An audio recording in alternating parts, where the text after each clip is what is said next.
Allison. Well, Leon, business in Baltimore is far from back on track. Many were left with nothing after Monday's riots.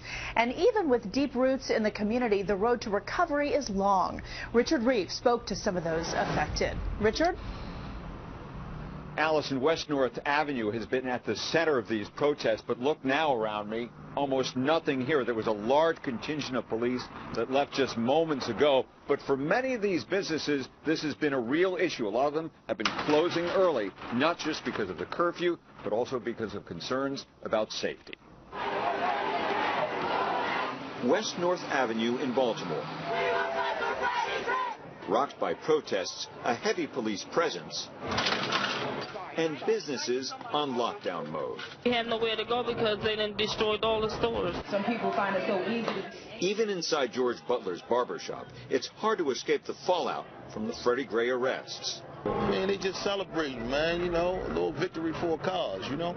But Butler knows full well that some businesses, constrained by the curfew, are hurting. I mean, a lot of businesses are hit hard, like the bars and the lounges and things of that nature.